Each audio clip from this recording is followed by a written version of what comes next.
0. Real people, real issues, real life. Talk Recovery Radio. Live from the heart of the downtown east side, it's Talk Recovery Radio with Giuseppe Ganci and Darren Galen on Vancouver's Co-op Radio, CFRO 100.5 FM. From the streets to the studio, bringing you addiction recovery stories from real people with lived experience and real experts on today's issues. Tune in live every Thursday, noon to 1. Powered by New West Recovery. Real people, real issues, real life. Talk Recovery Radio. Good afternoon, Vancouver. Hello, this is Giuseppe Ganci. I'm here with my co-host, Mr. Darren Gaylor. Hey, Darren, how's it going? Giuseppe, things are going wonderfully. Yeah, wonderfully. Wonderfully. Well, I can kind of say the same. You know, we decided to host a conference in February next week called the Alberta Recovery Conference, and it's sold out. You know, record crowds. Yeah, it's in 5 years.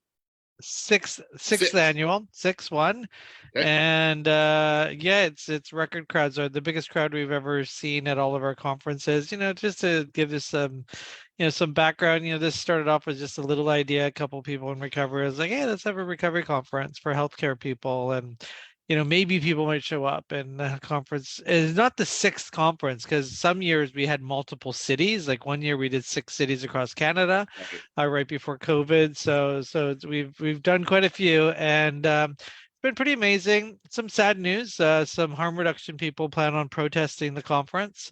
So yeah, it's getting quite weird, and there's been some threats and all that kind of stuff as well. So Really? to me, but yeah, I don't know. I hate Twitter, dude. I just think Twitter should just disappear. I don't know. I don't know what kind of people are on that platform, but a lot of bizarreness. I was just gonna say, like, I mean, it was the same sort of thing with Recovery Day, you know, that it started small, and I mean, I think it created, like, there was a demand. Yeah. You know, and it was never in opposition to any, like, recovery itself doesn't just have the 12 steps programs in that category. Like, recovery is so vast. And I started out ignorant in that concept as well, thinking that, you know, there's just this one way of doing things. And I think that was the mindset that, you know, opposed other things and other pathways. But there was just a demand of people from all walks of recovery, from all pathways, to come together. And it made such a beautiful thing, like the picture behind you. It was just just a huge gathering, and it's grown and it's grown and it's grown.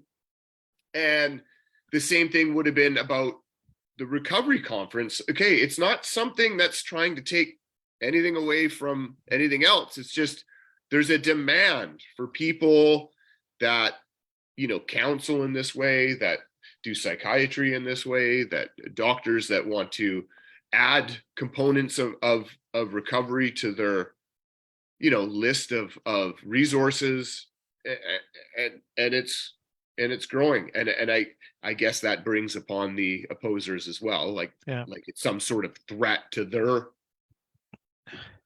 well-being. I don't know. It's tiring, man. I'm just tired. Yeah, it's one of those things where it can bring you down. You're like, what, like, why bother, you know? But at the end of the day, we're not going to let the haters, you know, bring us down, because at the end of the day, there's a new guy that's showing up into recovery, and, you know, his family wants him to recover, and he doesn't want to be in psychosis anymore. And resources. Like, that's the power. That's all we need to be like, okay, all this noise can go away, and you know, organize your own freaking conference. Like, that's, I'm just like, you know what I mean? Like, you know, dictating to me what, you know, as a co-chair, what we need to do at our conference. Like, organize your own conference. Like, hello, like, who are you to tell us that what we have to do? You know, kind of thing. And it's just bizarre, you know. And so Positive side is there are so many people coming, like over 1,200 people are going to be there over 2 days, 60 speakers. It's just really beautiful to see this like-minded group of individuals moving forward towards a recovery-oriented system of care that builds recovery capital. Keep saying it, know what that is if you're listening. That's the future of addiction healthcare in Canada. We can't just meet people where they're at all the time. It's like we have to do the other stuff too. And this is the other stuff. Like if you do a really good job of meeting people where they're at and you're like in the front line in the downtown east side and you're just saving people's lives, thank you, congratulations, you're amazing. That's wonderful. This is the other piece. Like when somebody's like, hey, I'd like to stop. Can you help me? And then hopefully they don't walk into Dr. Bonnie Henry who says, hey, you're a drug addict. You can never recover. Here's, pills for the rest of your life, that because that's what, we're up against. And because of that, we've got people that might show up with picket signs, against recovery. It's the most bizarre thing. I don't know. Will there ever be world peace? I don't know. I'm not in the driver's seat of that, but you're listening to Talk Recovery Radio. We come to you live every Thursday. We talk about crazy stuff like recovery. We talk about crazy stuff like hope. We talk about crazy stuff like courage. We talk about crazy stuff like, you can, live life. Spirituality. Spirituality. Ooh, that's a horrible one. So yeah, we've talked about everything. So Darren and I have been doing this for a few years now. I think it's our 9th year, hundreds of guests, thousands of listeners. If you're watching us on YouTube, click subscribe. If you're restreaming us on your favorite device, iTunes, SoundCloud, whatever, click like, tell people about our show. And if you want to be a guest or you have an idea for a topic on the show, you can email Jordan at lastdoor.org. And he puts together all of our shows. Shout out to Jordan. Thank you very much, Jordan. And, personal stories to scientists, to mad scientists, to Arthurs, we welcome them all onto the show. Today's no different. We've got a great guest who I admire and respect and can't wait to hear her entire story. Darren, who do we get to talk recovery with today? Yes, I'd like to welcome and talk recovery with Johanna O Flaherty. She is a psychologist, author, consultant, and a keynote speaker. Can I just be honest here for a second? I get somewhat intimidated when I read, our guests' accolades. I have to read all of this out while our guest sits there quietly and hears me describe them. I'm sure you're used to it. It's an introduction, but there's a lot here. So I'm just going to say, Dr. O'Flaherty, an expert in crisis management, renowned expert in the field of trauma, addiction, and recovery. She's an advanced level nationally certified addiction specialist. In addition, Dr. O'Flaherty adds her 40 years of personal recovery to her long list of accomplishments. You've implemented crisis response programs for airlines, provided counseling services to the family members of those who perished in airplane accidents. An author of now 3 books. Okay, so welcome to the show, Dr. Johanna O Flaherty. Hello, Darren. I'm delighted to be here. And you said you get intimidated. I get tired when I hear of all those things that I did. So I really have a right, don't you think, to spend a day now and then at the spa? That's absolutely. Yes, but you know what? It would be such a disservice, if we just said, welcome to the show, Johanna. Right? Like, who are we talking to? I mean, it's great that I have to spend a few minutes with you in silence as I go through this, because you're someone with experience personally. You're very much educated. You're wanting to educate others through the books and through your keynote speaking. And I mean, this is, I love being able to talk with individuals such as yourself, because, well, first of all, I mean, there's so many questions. We could talk about any number of things for an hour. And I want to talk a little bit about all of these things. The first thing that came to my mind was trauma in relation to addiction. And we've heard many of our guests who focus in on the trauma. And, you know, Gabor Mate, I believe, is the one that says, like, anybody that's an addict has had trauma. Like, there's no addict without it. And I've always, you know, come to that, like, well, you know, the losing a family, you know, in an airplane crash, be abandoned at a young age by our parents, or being abused sexually, physically, mentally by a trusted family friend or neighbor. You know, that is sort of the box I put trauma in. Therefore, what's wrong with me? Because none of those things I could have experienced. Now, if I'm supposed to put myself in a box, I could pick the thing that would be traumatic in my life. So my question is that a real thing? Is there trauma that allows you to sort of excuse becoming an addict, and then just trauma that everybody goes through that you didn't really deal with all that well? Like, is that a real thing? Well, your question is a very good question, Darren. And it's also complicated because, you know, everybody that experiences trauma does not become an addict. And everybody that becomes an addict has not experienced trauma. Now, there is a strong correlation and a high percentage of individuals. And I think I just want to read a little something, and that is, trauma is a time traveler that reaches back and devours everything that came before it.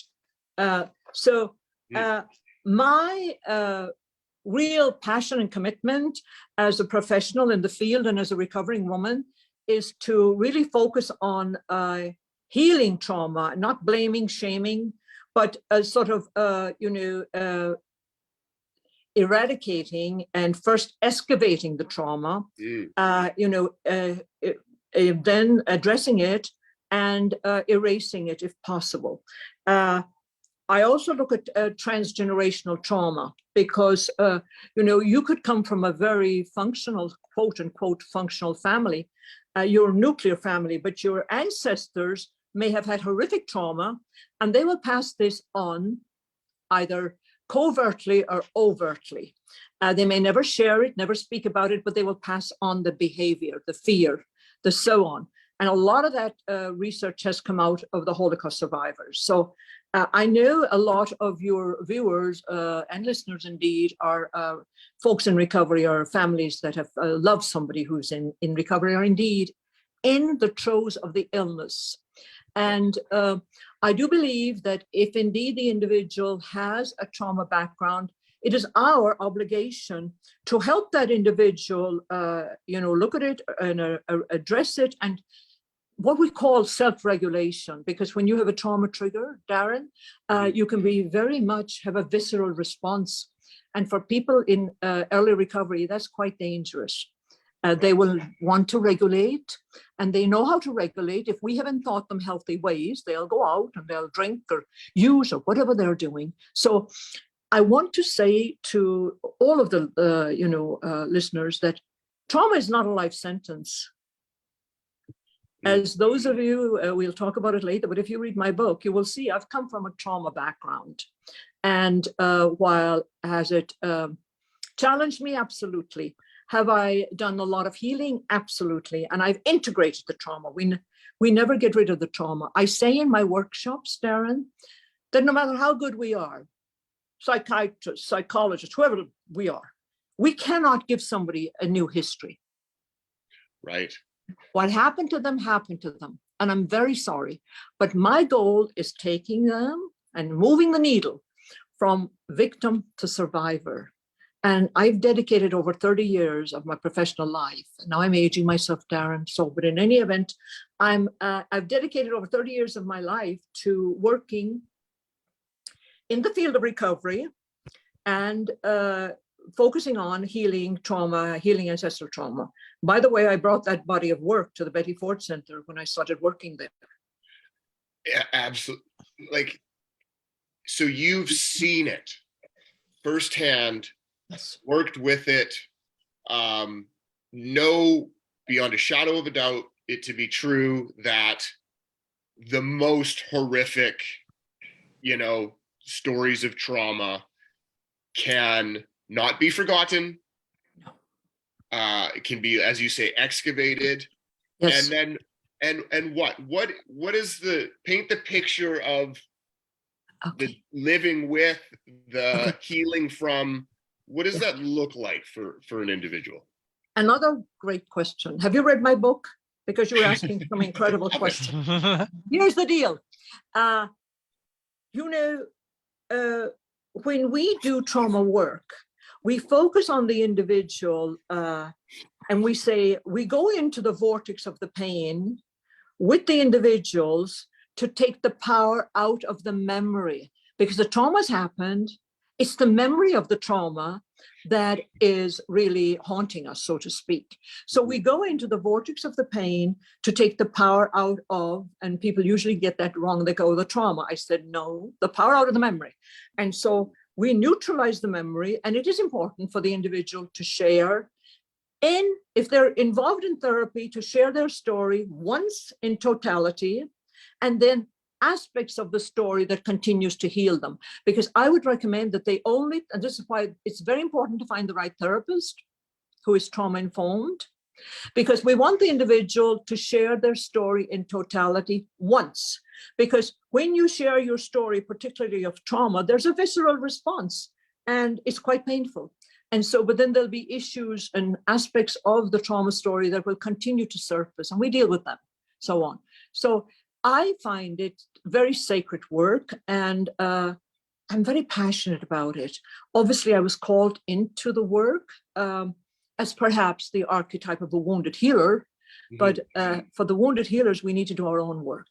Well, is it not the same thing? And I mean, just getting into the psychological reasons and hope you can answer. Like, for me to remember something at 3 years old, in as much detail, like there may be some things that I saw through a certain perspective of, but is it the same thing and the same reason our brains locking that memory in detail being positive or non-traumatic as it is the traumatic experience? I mean, is our brain holding on to both traumatic and amazing? Yeah. So again, the hippocampus is the part of our brain, Darren, that interprets sensory input. When a child is 3 years old and the parents are throwing things off the wall, the child is not going to know whether they should get out of the way or not. The hippocampus is fully developed at the age of 4. Okay. And so, but traumatic events are like, they're sort of imprinted in our psyche. And for a long, long time, we can bracket them and we can sort of block them out. But, becoming conscious of our life and integrating is all about what we do with trauma work. What do we do in recovery? Recovery is all about becoming conscious and integrating. We don't look back and stay there, but we look back and we integrate, and we move from victim to survivor. And I'm going to encourage everybody out there. You were a victim when you were, traumatized, perpetrated on perhaps, but you are an incredibly beautiful survivor. And we move into the survivor role. And it starts off by building resilience. And how do you build resilience when you don't even know what that word means? I didn't even know what the word resilience was when I showed up to detox. Like, it wasn't in my vocabulary. And so here we are. Has anybody done work as to why certain people with trauma develop addiction? I mean, is it just the person with trauma happens to like heroin and then it gets bad? Or is there any kind of research or any reasoning as to why some do and some don't? Well, there's a lot of research on that, Okay. Giuseppe. First of all, Giuseppe, congratulations on the incredible upcoming conference. 1,200 people, 1,200 people which are positive influencers. Think about that. 1,200 people that are really focused on the recovery healing movement. And I want to congratulate you. And anyway, I'm going to be there, so I'll see you there. I'll see you there, yes. Here is the situation. You will have 4 or 5 siblings and chaos in the house. Each of them were probably physically abused and emotionally abused. And some of them have more ego strength than the others. And the younger the child, after the age of 4, the younger the child, the less coping skills they have, the less ego development they have. And so they're going to be more damaged. But I can assure you that every one of that scenario that I'm giving you, they're all going to be scarred in one way or another. Some may end up with an addiction. Some may end up with sort of being pretty neurotic. Some might end up with depression. None of them are going to get away, as we'd say, scot-free. So if we come from a very dysfunctional family, there is fallout. There is fallout. And I love that, when I came into recovery first, there was no such thing. You're talking about resilience. There was no such thing as trauma-informed therapy. We were told, put it on the shelf and put it on the shelf for a couple of years and then deal with it. And I would say to my preeminent psychiatrists who were my mentors, I'll be glad to do that. What shelf are you going to put it on? So what about that topic though? Because that, some people, this is last hour. We have clients coming in every day, they're like, 3 hours since their last hit, maybe they showed up, they do an intake and they're like, okay, I want to talk about my trauma. This is what happened to me. And it's like, oh, and then there's this big fight, in the world out there, polarization between recovery oriented. This is, you need to work on trauma, and we're like, hey, let's work on time. And so can you help me navigate that? Because it's a real argument, and it's just like, are we just doing a disservice that we don't deal with trauma in the first week? No, you're not going to deal with trauma in the first week. The individual needs to have some form of, here is the thing. And I tell all my people that show up at workshops, and most of them are, therapists or indeed people that want to work on their own trauma. You do not go looking for the trauma as therapists, as folks working in treatment centers. But if your individual comes into treatment, and because now of the media and everything else, and trauma, and they are, medically detoxed, and they will come to a staff member and say, because when the substances are removed, the trauma can break through. It can absolutely break through, and it doesn't break through politely. It breaks through and actually can overflood the individual, can actually flood the individual. So what I encourage counselors to say is, listen to them, we acknowledge it, and you are in a safe place, and we will work with your trauma, your co-occurring trauma. But first, we need to really focus now on your recovery. Do not dismiss the individual, honor them, hear them. They have had a trauma, and the trauma is breaking through, because when the drugs and alcohol is out of the system, they have stopped anesthetizing themselves, and all these horrible memories break through. And then when I was at the Betty Center, we would not do trauma work. We do a trauma lecture for all of the population, but the individuals that went through the intensive trauma workshop were in treatment for 3 months, and they would come into the trauma workshop maybe after 6 weeks. And then there was a criteria where they had to be in treatment 2 weeks after the trauma workshop to be able to, regulate and reintegrate into, of course, constantly focusing on their recovery. And that model worked extremely well. Because we cannot do trauma, and I encourage outpatient counselors, be very, very careful when you're doing trauma work. If the individual has substantial recovery, and substantial recovery depends on where were they when they came in. So maybe at a very, very advanced stage, then it's going to take more time to get back physically, emotionally, mentally, and indeed spiritually. And how do you get through the day? I mean, I'm looking at your profile. I know a lot of your story too. Like, to be part of that Las Vegas Strip massacre, I watched the documentary. Like, it took me a little while to get over it, just because you got the harm, you got the blood, you got the people, and then you got politics, and what the heck happened here? Like, what's true, what's not true? How do you, because we've got a lot of people in the downtown east side, they're doing overdose prevention, and they've got this trauma, people dying, and then they got the politics of it all, right? Why isn't there a safe supply? Why don't we have consumption sites on every corner?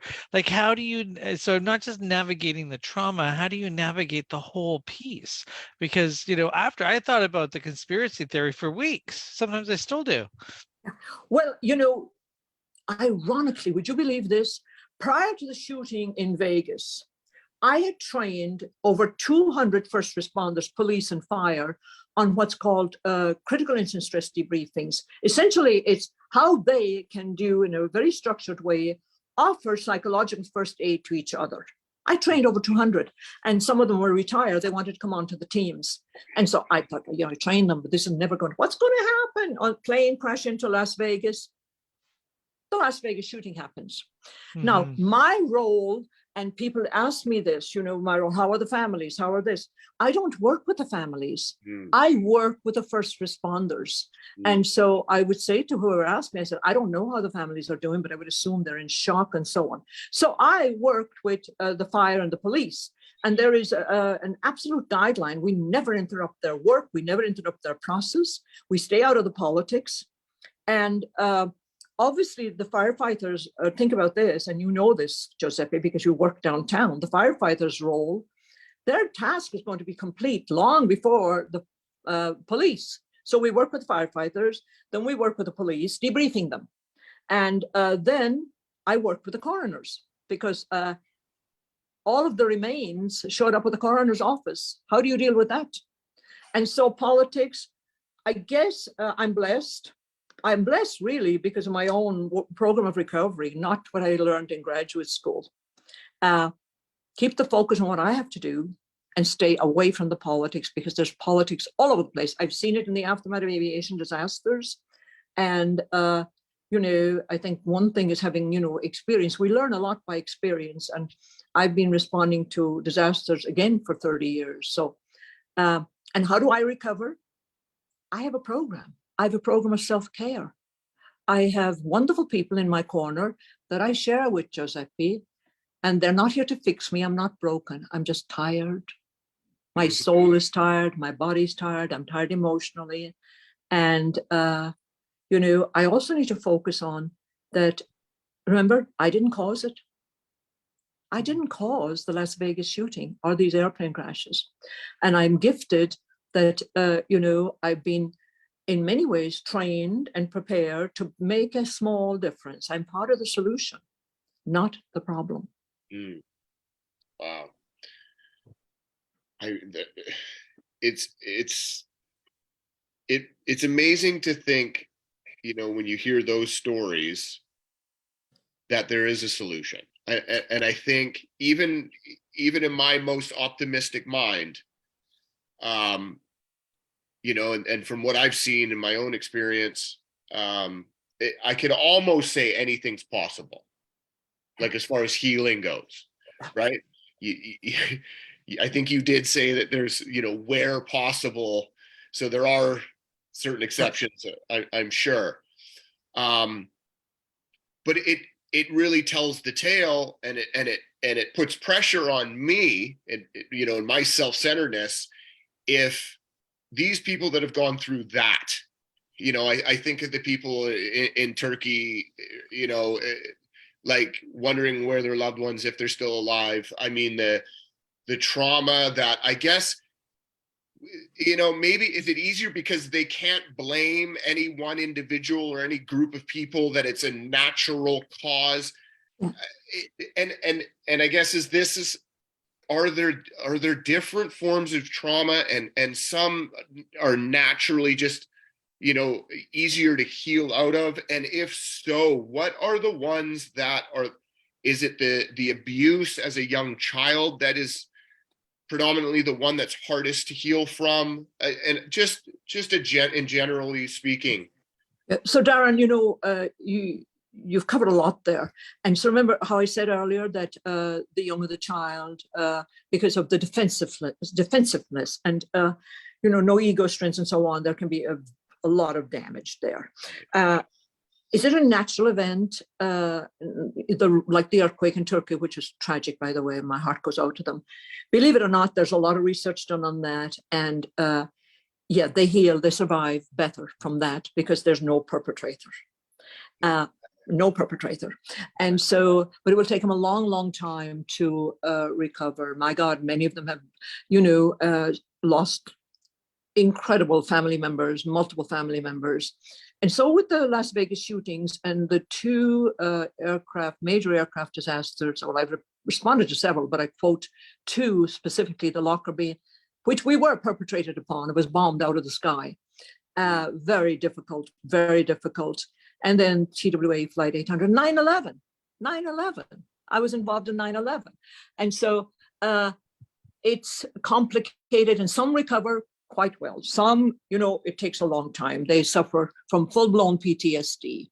So for first responders and for people like myself and like you guys who's working really in the field and educating and so on, we are obliged to stay in the cognitive level when we're responding. Because if we get into the emotional affective level, Darren, we go down with them. So I train everybody, you stay in the cognitive level. Yeah, light the torches and let's go after those responsible. Exactly. And we will deal with the emotions later, our own emotions about what we've seen, heard, smelled. And, it's really, again, I come back to doing trauma work and doing teaching on healing ancestral trauma and teaching others. And I teach a lot of first responders. They love this workshop on healing ancestral trauma and addiction. It was new to me, but a surprise, but they love that workshop. And because it also helps them, quite frankly, be better first responders out there on the street. Because, when we respond to somebody who's overdose, I hate to say it, even myself, until I knew better, we were inclined to say, what the hell's wrong with them? Now I ask you, switch it very, very gently. I wonder what happened to them. Mm-hmm. I wonder what happened to them. And, when we look at generations, we kind of look at our grandparents or our parents and say, what happened to you? What happened to you that was the reason that you caused us such pain? Right. When you put it in that context, there's a beautiful way then of forgiving. There's a humanness. And yes. So that, to put it generally, the hardest thing to heal from trauma is going from blame to acceptance to forgiveness of the perpetrator, because that's a real thing. We can let go of the natural disaster. We can accept that. The person who kidnapped my child, the neighbor that abused, and I guess is it true that like the only way of healing is to forgive that person, or are we not supposed to hate this person for the rest of our life?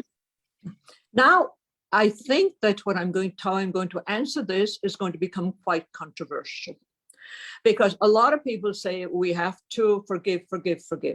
When I do some of my workshops and we do a timeline on the person's trauma, and we go back to when the child was, 6, 7, and they have cognitive recall of what happened to them, I actually say, you are under no obligation to forgive the perpetrator. But what we are going to work on is getting that energy of negativity and resentment and so on out of your psyche, out of your soul and, and body, because we need to start forgiving ourselves. Because it's interesting, until we do some work, the victim takes on a lot of the role of blame and shame. And we need to work on giving that blame and shame back to the perpetrator. But from my, and I'm a Jungian trained psychologist, and even the Jungians will probably disagree with me, but I encourage folks, you're under no obligation to forgive the perpetrator. But we're not going to have you continue being angry, because then that perpetrator, as we say in the program, is going to live rent-free in your mind. Right. And so it's beautiful work and they go fine. I had a wonderful physician in treatment once, a female, and she was perpetrated upon by a family member. And she said, are you going to ask me, this was in a class setting, are you going to ask me to forgive the perpetrator? Because she was very educated and she knows what's out there, forgive, forgive, forgive. And I said, quite controversial perhaps, but no, I'm not going to ask you at all. But I'm going to ask you we need to transform the anger within you. Well, people it's just renting the space in your mind. And at the end of the day, so how does one get there?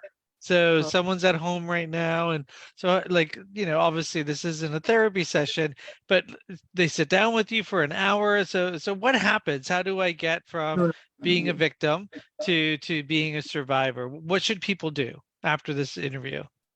Well, Giuseppe, they don't come to me for an hour. I'm talking about a 5-day workshop. Okay. And so, but anyway, let me give some tips to your audience. First of all, I would find a good, safe person that is not going to judge you, and that is just going to listen to you and witness you. You must have that safe person. I'm not sure the sponsor is the right person if they're not trained. You could find a therapist if you can afford it, a therapist, or indeed some faith-based individual, or indeed maybe a sponsor who's done their own work. And what I would just suggest is, I ask, what is haunting you? What is haunting you right now? Because, we can come up and people will say, oh, I have no positive memories. That's not true, because if they didn't have positive memories, they wouldn't be in my office, or they wouldn't be in your treatment center, Giuseppe. We must have at least one positive influence prior to the age of 10. Otherwise, we'll end up in prison. We'll become, psychopaths. So I would ask them what is the most disturbing thing right now? Write it down. What is haunting you? They wake up in the middle of the night, and it could be the smell. It could be the screams. It could be this, or it could be that. I want you to write that down. It's best if you work with a therapist that's trauma-informed. So write it down. And I also want you to just give it 5 minutes every day, because it's rent, as you said, it is living rent-free in your mind. I don't want it to live rent-free in your mind for the duration of your time that you're awake.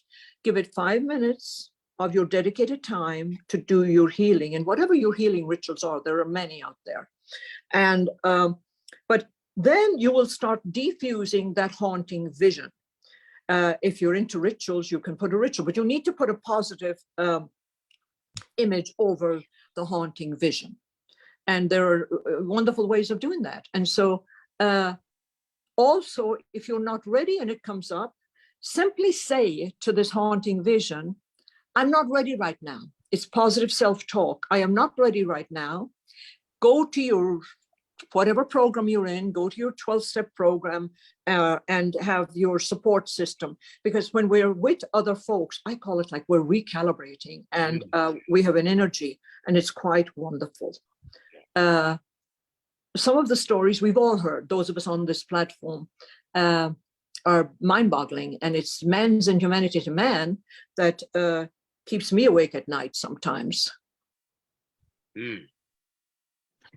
Those are the tips. So if you're listening to the show and you know someone that has some trauma, definitely, have that consideration where, amongst friends doesn't heal anything. Well, no, it does though. I mean, because talking heals as well. So, I wanted to take an opportunity though, before the show ends. I love the story about the police, not the police, the pilots. And can you touch on all that? I don't know if Darren knows that story. I'm privy to it, but just how this all started. Oh, my story? Yeah. Do you mind? Of course not. And you're going to talk about my book, right? Oh, yes. We're going to talk about your book. Yeah, we definitely have time. That will lead into the book. So I was born in Ireland, and I came to the States to fly. I was a flight attendant for Pan American. And then I was a purser, which is in charge of the aircraft, the cabin, in charge of the cabin. And really, you wouldn't want to be on an aircraft if I was in charge of the aircraft. So I was in charge of the cabin. And then I was an instructor, which would train flight attendants that wanted to be pursers. Loved it, loved it, loved it. And so my manager at the time said, and I was in recovery. I was in recovery at this stage for about, I got sober. Darren, we have to add a few more years to that. Okay. I got sober in 1978. So I was sober about, I don't know, 9 or 10 years. Yeah. And so my manager said, oh, the medical director, he's looking for somebody to run something. I said, run what? And employee assistance program, as we all know now, what employee assistance programs are. So I said, fine, but I'm not interested. So I go down, and long story, very, very short. I started, I was hired, and I started Pan American's worldwide employee assistance program. I had no idea what I was doing, but I was in recovery, and I had worked with flight attendants, helping them, that had problems, trying to get them into the program. So then when I was the corporate EAP and system-wide, which we flew all over the world, and then I started working with pilots. Pilots were wonderful. And then Lockerbie happened. I started working with pilots and their families and all of airline employees and their families. And Lockerbie happened. And unfortunately, when Lockerbie happened, Pan American, we did not have what was called now today as a special assistance team to respond to the grieving family members. So we're all dispatched to Lockerbie, and on Christmas Day, I'll never forget it, we all go to Lockerbie, and pouring rain and all of that. It's still like it was yesterday. And so then I came back and was really pissed off because we'd all been emotionally burnt because we had no training on how to maintain boundaries. Mm. And something went under, and I'm going to train people. So we had 600 people trained when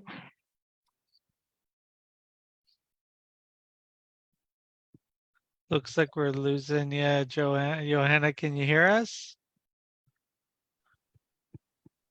The airlines. I do a lot of presentations for them, and I work, and I've been running a support group for Air Canada since COVID. Air Canada flight attendants. A lot of them are coming to your conference. And this is great because people don't think of pilots drinking. Like they think, or using drugs, like they think it's the downtown east side buggy pushing guy. And it's like, and you came along years ago, just a few years, we won't age, just a few years, and said, hey, we should probably take a look at this, like pilots and airline attendants. And, and it's wonderful with trailblazers like you to really bring it to the forefront. People that have jobs, money, cars, homes, wives, husbands, whatever their demographic is, do drugs and drink as well, and have addiction issues, which changed the world of addiction healthcare because, at the end of the day, it doesn't matter if you're poor or rich or middle class, heroin's heroin and alcohol's alcohol. And the recovery to that should be the same for everybody. We've lost that. We talk about this a lot on the show, where if you're rich, you get a certain type of care. And if you're poor, you don't. And so with our show, we try to bring that out to the open. So people, they don't think of that. The doctor that's pushing harm reduction, if he uses opiates, he's going to an abstinence-based treatment center, but his patients go to Insight or consumption sites. It's a complete two-tiered system that is based on classism, which we try to unveil here. And so I wanted to talk about you being, in the airline industry, because I'm thinking that has to do with the title of your book, Flight with Weighted Wings. And that's your latest book that you brought out. So we've got time. Let walk us through what's going to happen if somebody reads this book. Yeah. So first of all, whether they're, we say whether you're in Park Avenue or Park Bench, if you're an alcoholic or an addict, you're an alcoholic or an addict, but the treatment is different. And I love what you came up with in Canada, Recovery Capital. When you came out with that first, I thought, what the hell are they talking about? Mm-hmm. And now it's alive in my consciousness, because it's very hard when you pull somebody off the street and get them inadequate treatment and they have no recovery capital. Where are we going? So I'm actually delighted to be on the Alberta Advisory Board. And so we're, hopefully the plans you have is just amazing. So let me talk to you about Flight with Weighted Wings. Flight with Weighted Wings is the title of my book. And there it is.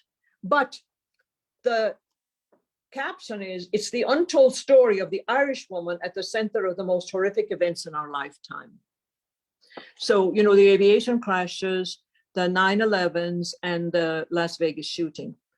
Flight with Weighted Wings, because I spent so much time in aviation, kind of captured my, my attention. I was calling it this, I was calling it that. I had many, many titles for it. Flight with Weighted Wings, in this context, is a metaphor, a psychological metaphor. Despite the fact that we have weighted wings, we have problems, we have childhood abuse, we have this, we can accomplish, we can fly. And so it's getting a lot of good responses. Believe it or not, a lot of airline people are reading it. And so, it's available on Amazon. And Judy Collins, who is a dear friend of mine, the wonderful singer, she has written the foreword to my book. We've known each other for years. And why did I write the book? As you know, I have 2 other books, and they're pretty clinical books. I have an ebook on the correlation between trauma and addiction, which all the proceeds from that goes to a foundation that helps addicts and alcoholics. And then I have Daddy Goes to Meetings with a co-author. Cute little books. Oh, that's a great book. I didn't know that one. I didn't know you had that one. Yeah, Daddy Goes to Meetings. I love it. Daddy Goes to Meetings. I need to write when Mommy Goes to Meetings. So here's the deal. When I would do lectures, which I do a lot of public speaking and keynote speaking, do you have a book? And I would say, oh, yes. I have the correlation between trauma and addiction, and I have Daddy Goes to Meeting. They had no interest in it. They wanted to know my story. Yeah. And I thought it's happening, and it took me a long, long time, arduous task to write a memoir. Writing a memoir is not easy. Writing clinical books is easier. Can I ask you a more personal question? Was there a sort of, as you got into the field and, authored some an educator, was there a hesitancy in bringing your true story to a public forum? Darren, I worked on this book for about 10 years. And the day that it came out, not necessarily the day it came out first on Kindle, download and so on. The day it came out in, hard copy, I felt all of a sudden, you're talking about your patients and your audience here. I felt like I was naked on Park Avenue. Mm-hmm. And I thought, oh my God, what are these people going to think? And what are these people going to think? I shared my childhood. I shared that my father was abusive. And it was very difficult, very difficult. But now I am so glad. And people have called me that don't even know me. They find me through my webpage because of me being transparent and authentic. They're calling me, and I'll spend 5 minutes with them. They finally feel they can share their pain. Yes. Isn't that beautiful? That's beautiful. And, because I'm in recovery. A lot of the recovery community really can connect with it. I have just such a deep appreciation for many of our guests that could easily stand above and equally to just, whether it's their education or experiences in developing programs and helping people through their consultations or clinics or whatever it is. And they all have said the same thing when it came to some form of autobiography or a detailed life, but how fulfilling they then describe life. Yeah. And it's just almost as if there was a time where if I'm getting helped by somebody, I can't be their equal. They just have to be smarter than me. And that's where I give them presence to therapize me, but when there's someone that's had that experience and understanding, it's like the rapport is already there. There's a trust level that's already there. You're absolutely right. And we can have a lot of educated idiots out there. We do. So actually, the most therapeutic aspect of therapy is not about the person's education and degrees. The most therapeutic aspect, which has been substantiated by research, is if I come to you, Darren, and if I perceive just a perception that you're empathetic and get me, so to speak, that's the most therapeutic aspect. And I feel very blessed. Whatever I've done in my life has not changed the core person that I am, and the gift that God has given me to be empathetic and to love. Now, I'm not an enabler in any way. I will love you, but I'll also kick your ass. And I think I'm gonna let my ass be kicked, because there's that empathy that I'm resonating with, and that's the relationships in my life, be it therapists, counselors, friends, partners. It's that piece.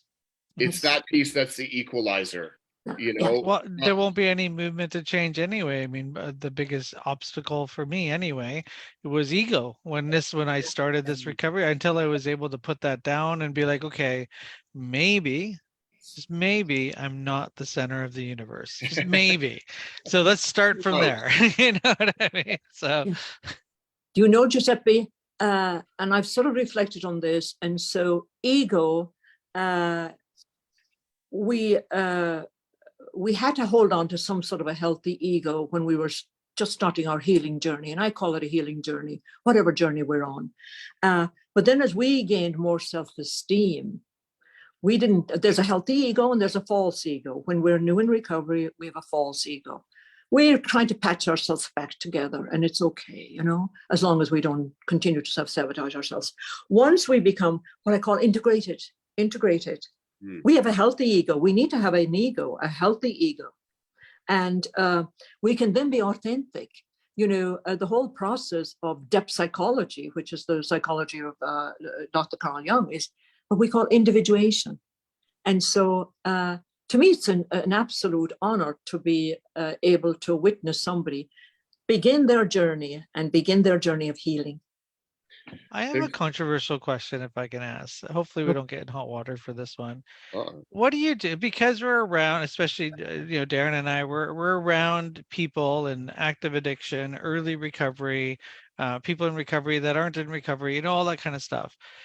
How do you set boundaries with an individual where you've heard their trauma story 100 times? And it seems to just be the same. And, do you ignore, do you, because if you feel like if you say something, you're not compassionate, how does one react to that? Like, we're not, especially because we're around it so much, sometimes it's very awkward. It's just, like, what do we do in those situations? Yeah. Do you have any recommendations? I do, because so here's the thing. What we're talking about is sidewalk consultations. We're not going to do sidewalk consultations. And so when, you're a trauma therapist, I'm going to wave my magic wand and help with the trauma. No. So these individuals that are coming up to you and that are constantly sharing the whole story. Remember what I said earlier in our interview. It's not wise for them to tell the whole story because they're having a visceral response. They're becoming unregulated emotionally and physically. So I would guide them to a therapist and just say, it's really, if they can afford it. If they can't afford it, I would give them the little hint we gave today, which is very effective, by the way. What part of that trauma story is your haunting vision? You don't need to tell me the trauma story. I've heard it. What is your haunting vision? And now we need to put haunting, under haunting, we need to put healing. What is your healing vision? I was just going to say that, and I've said this recently to somebody, like I know when I'm being told the story again and there's no, what do you think? Or I need help with this sort of, energy coming towards me. It's just, they want me to, oh, I'm so, they want me to pity, they want me to take that stance. And it's like, I'm not interested in what happened. I'm more interested in what you're willing to do about it. And that was told to me, many years ago too. And it makes sense. And so to focus on what is your haunting image, now let's focus on what is your healing image.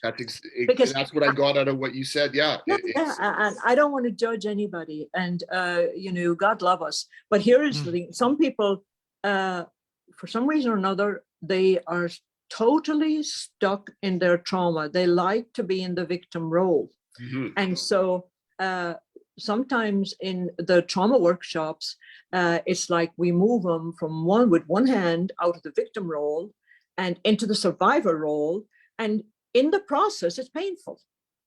Right, because there is an identity that they've survived with, that being a victim, that story, that version has gotten their needs met. It makes sense that it would be so difficult to put that identity aside and to try to create a new identity. But that's the thing, is that on that other version of identity, it's inspirational, it's resiliency, it's the greatest human story. It's I climbed Mount Everest, redemption, and slept on the side of the mountain and survived. Like, it's that. Yeah, and it's also hope, Darren. Yes. Remember when we all started our journeys first? We knew how to be active in our addiction, whatever that was. And even though it caused us a lot of problems, we were familiar with it. And so starting our early healing journey, I call it a healing journey rather than what program are you in, here, there, or whatever. A healing journey and a journey of abstinence, very painful, very painful. And so the people that want to rehash their trauma story, they're still in a lot of pain and they're in the victim role. And we need to move them to the healing vision and hope. And inspire them to do so. We've been talking to Dr. Johanna O Flaherty from the website johannahelps.com. Johanna has 2 N's, helps.com, and you can find all the information there about Johanna, a wonderful story, and also her latest book, Flight with Weighted Wings. Get your copy now. You can get that on Amazon, and there's links to all of her past books as well. Thank you for joining us for an hour, and it was really nice to hear that conversation. My takeaway from this interview is, like, I didn't cause this. I didn't cause this, and that's really powerful. Especially, there's a lot of chaos going on right now with the conference and next week, and Twitter is a horrible place. That's my other thing too. Twitter is a horrible place, but it's just like, I didn't cause this. I'm just a little piece of this big solution that's needed, and just a little piece. And so I'm going to take that away. Kind of had a breath of fresh air when you said that, so I just wanted to honor that and appreciate that. We'll see you next week at the conference. I'll see you next week. See you next week at the conference. Thank you so much. So check it out, johannahelps.com. You're listening to Talk Recovery Radio. We're on 100.5 FM every Thursday at noon. You can also replay us and catch us on all your favorite streaming devices. And if you're on YouTube right now, click subscribe. And everywhere else, iTunes, SoundCloud, and all your other wonderful places. Or you can go to talkrecoveryradio.com, and you can catch all 9 years of our shows all the way back there. I used to have hair, I think, when the show started. I don't remember. Darren, always good to see you. We'll stay in touch, and we'll see you next week, Darren. Good to see you. Thanks so much. Thanks for listening, everybody. Bye, Johanna. Bye, guys. Bye.